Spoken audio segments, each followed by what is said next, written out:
A woman in her 20s will inevitably have a pink or teal vibrator, and it takes one battery, and it sounds like and it fits nicely in the bedside drawer.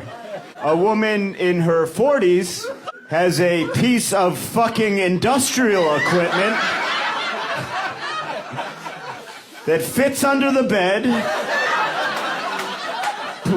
plugs into the wall, and sounds like a ride-on lawnmower. It's like, what is that, a motorcycle gang upstairs? Now mom's just stressed again. That's